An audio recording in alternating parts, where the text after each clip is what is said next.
स्वागत है इस नए एक्सप्लेनर में। आज हम एक बहुत ही कह सकते हैं एक बेहद ही कंट्रोवर्शियल और चर्चा में छाए हुए टेक्स्ट पर बात करने वाले हैं।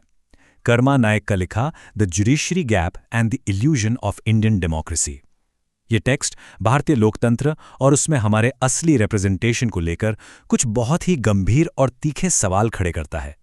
जो व्यवस्था हमें बाहर से एकदम लोकतांत्रिक लगती है, क्या वो वाकई में है? चलिए इस दिलचस्प विषय की गहराई में चलते हैं।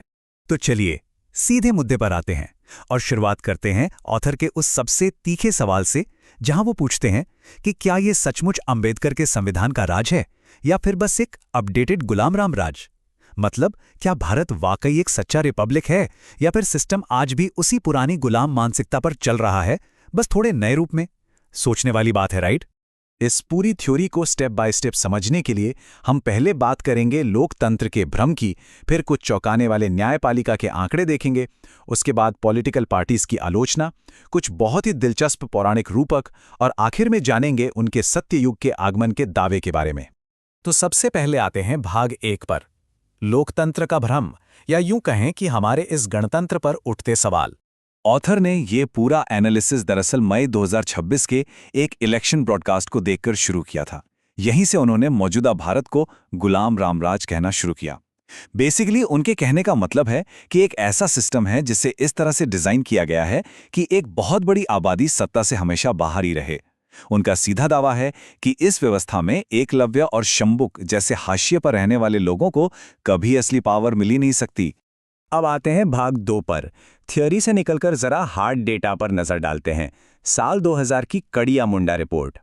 देखिए, नायक हवा में बातें नहीं करते, वो अपना पूरा आर्ग्यूमेंट एक बहुत ही सॉलिड नंबर पे टिकाते हैं। 481। जी हां, देश भर के हाई कोर्ट्स के 481 जजों का जनसांख्यिकीय डेटा। यही वो नंबर है जो उनके हिसाब से सत्ता के असली कंट्रोल की पूरी कहानी बयां करता है। और जब आप इन 481 जजों का ब्रेकडाउन देखेंगे ना, तो वो असमानता बिल्कुल साफ नजर आती है, जिसे ऑथर पॉइंट आउट कर रहे हैं। सोचिए, 481 में से 426 जज, यानी एक बहुत ही भारी बहुमत सिर्फ अपर कास्ट से था। बाकी अगर देखें तो ओबीसी से सिर्फ 35, एससी से 15 और एसटी से महज 5 जज।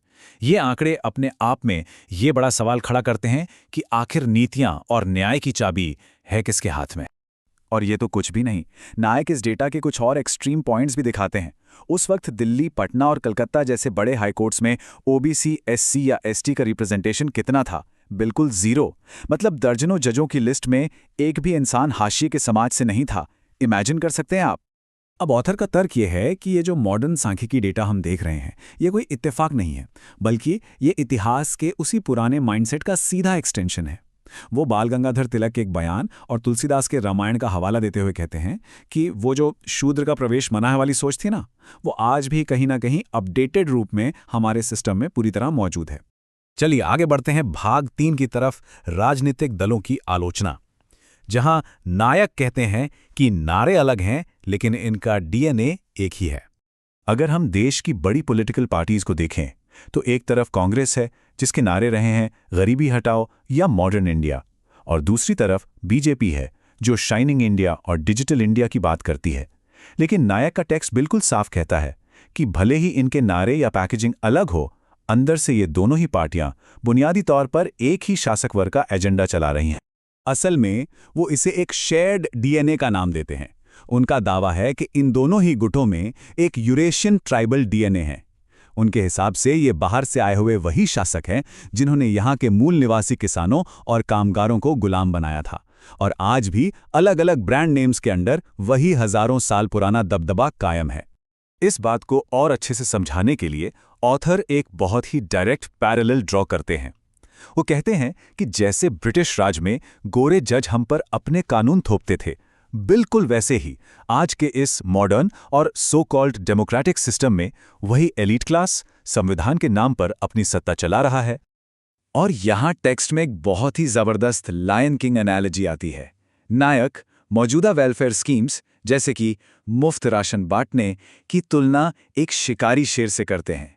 सोचिए, एक शेर अपने शिकार को खाने के लिए घास दे रहा है। क्यों? ताकि वो शांत रहे। ऑथर के मुताबिक ये 5 किलो का फ्री राशन कोई असली एम्पावरमेंट नहीं है, बल्कि सिस्टम के खिलाफ होने वाले किसी भी विद्रोह को रोकने की बस एक चाल है। अब हम आते हैं भाग 4 पर, पौराणिक और ऐतिहासिक रूपक। और यहाँ बात होगी देव बनाम असुर की। यहाँ पर आकर नायक का ये क्रिटिक एक बिल्कुल नया मोड़ लेता है। वो हमारे जो पुराने पौराणिक आख्यान है ना, उन्हें पूरी तरह से पलट देते हैं। वो ऐतिहासिक रूप से जो दबे कुचले लोग हैं, जैसे शंभूक और एकलव्य, उन्हें वो असुरों के साथ जोड़ते हैं, और जो राज करने वाली अपर कास्ट हैं, उन्हें देवों के साथ। यानी उनके हिसाब से जिन्हें हमने आज तक देव माना, वो दरअसल बाहर से आए आक्रमणकारी थे, और असुर यहाँ के असली मूल निवासी। और मज़ेदार बात यह है कि वो इस रूपक को आज के ग्लोबल कॉन्फ्लिक्ट्स पर भी अप्लाई करते हैं। जैसे एक तरफ ईरान, रूस, चीन और दूसरी तरफ अमेरिका, इजराइल और भारत नायक इसे 21वीं सदी का एक मॉडर्न देव असुर संग्राम मानते हैं। उनके लिए ये सिर्फ देशों की लड़ाई नहीं है, बल्कि दुनिया भर के स्वदेशी किसानों और साम्राज्यवादी ताकतों के बीच की एक बहुत बड़ी, निरंतर चलने वाली जंग है। तो अब आ गए हैं हम अपने आखिरी भाग पर, भाग 5, सत्य युग का आगमन, एक नए युग की शुरुआत। ये सारी थ्योरीज और क्रिटिसिज्म बताने के बाद नायक एक टाइमलाइन सेट करते हैं। वो कहते हैं कि जो मौजूदा कलयुग है, यानी ये जो अपर कास्ट एलीट का राज है, वो अब अपने बिल्कुल आखिरी मुकाम पर पहुंच चुका है। प्राचीन काल से लेकर अंग्रेजों तक और आज के इस सिस्टम तक जो भी निरंतरता चली आ रही थी, अब उसका टूटना तय है। वो भविष्यवाणी करते हैं कि एक नया सत्य युग आने वाला है, एक ऐसा रेवोल्यूशन जहां सत्ता पूरी तरह से पलट जाएगी। उनके ही शब्दों में कहें तो ये असुरों, दानवों और शंभूक या एकलव्य के वंशजों का राज होगा। यानी जो लोग सदियों से सत्ता से बाहर रहे हैं, अब बागडोर उनके हाथों में होगी। ये पूरा का पूरा एनालिसिस दरअसल उनके एक बहुत बड़े काम कल्कि 2026 का एक हिस्सा है। नायक अपनी इस पूरी क्रिटिक को सिर्फ एक किताब नहीं, बल्कि इस आने वाली क्रांति के लिए एक शाब्दिक मैनिफेस्टो की तरह पेश करते हैं। उनका साफ मानना है कि इस मौजूदा साम्राज्यवादी युग का अंत अब बस होने ही वाला है, और इसके बाद ही सच्ची मुक्ति का उदय होगा। तो जैसे जैसे हम इस एक्सप्लेनर के अंत तक पहुंचते हैं, हमारे सामने एक बहुत ही गहरा और चुभने वाला सवाल छूट जाता है। जरा सोचिए, क्या लोगों को बस बुनियादी सुविधाएं या फ्री राशन दे देना ही एक काम कर रहे लोकतंत्र की निशानी है, या फिर ये सिर्फ उस आबादी को शांत रखने की एक ट्रिक है जिसे सिस्टम ने हमेशा सत्ता की संरचना से दूर ही रखा है? इस सवाल का जवाब आपको खुद तय करना है। सत्ता और रिप्रेजेंटेशन के असली अर्थ पर सोचने पर मजबूर कर देने वाले इस विश्लेषण में हमारे साथ जुड़ने के लिए आपका बहुत बहुत शुक्रिया।